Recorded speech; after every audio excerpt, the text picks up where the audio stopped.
Ortega and Yair Rodriguez. This is like something out of a comic book or a video game. Both of these guys, exciting. They always bring it. Never in a boring fight. Dangerous.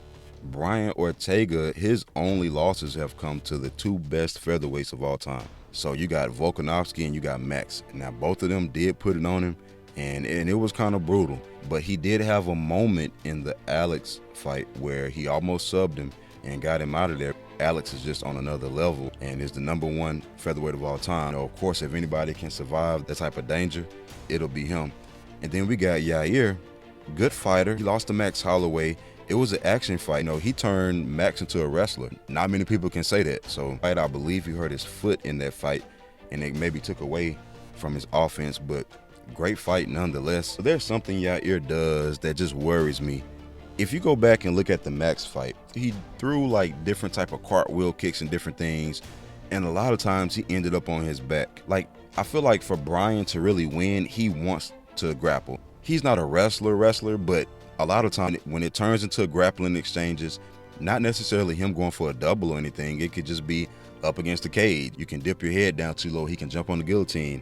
He could be on his back and throw up that triangle. But there are so many places where he's just dangerous when it comes to grappling. He's going to be trying to get into grappling exchanges, and Yair is throwing kicks where he ends up on his back. I just feel like that's a recipe for disaster.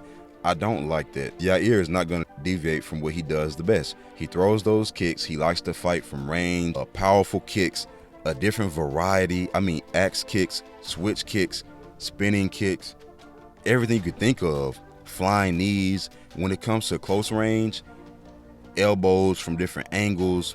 Now, another thing is he does have a good 1-2.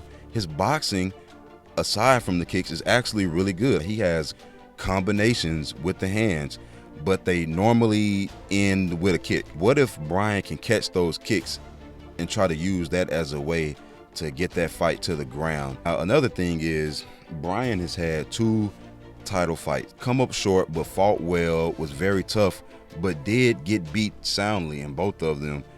Now that he knows how close he was to beating Volkanovski, he's itching to definitely get another shot. He'll be more aware of how dangerous he is in that department, and he'll be more aggressive towards Volkanovski. But at the same time, I don't think it's fair for Volkanovski to keep having to give out rematches just because he's clearing out the division.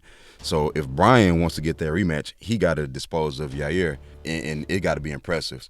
Now, Yair, 13-3, impressive, good fighter, exciting, dangerous, been out due to some inactivity. Let's check out the record.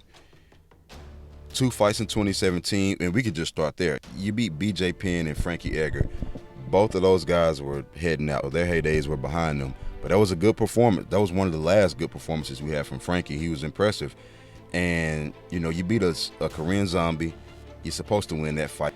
But he won with 1 second left to go. He was probably about to lose a decision.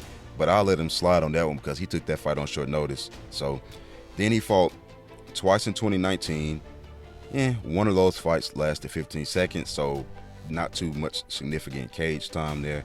Second fight in 2019, good fight, action fight. Won the first 2 rounds soundly. Did get tired and lose the 3rd round. Of course, Jeremy Stevens poured on when it's too late, and I was rooting for Jeremy, but it was over at that point. So you got to watch that cardio.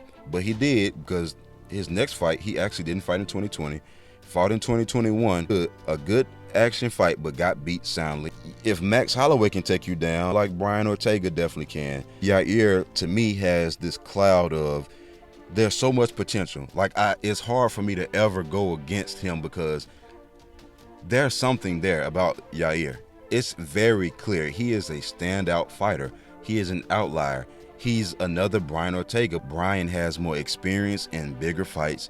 He's been more active. Now, yeah, Brian has taken some time off after losing certain fights because he took a lot of damage, but he always looks better when he comes back. When you take a lot of damage from Max Holloway and you take a lot of damage from Volkanovski, hey man, go back to the drawing board, keep making your money outside of the cage, get healthy, get your skills up. He always brings something new when he shows back up.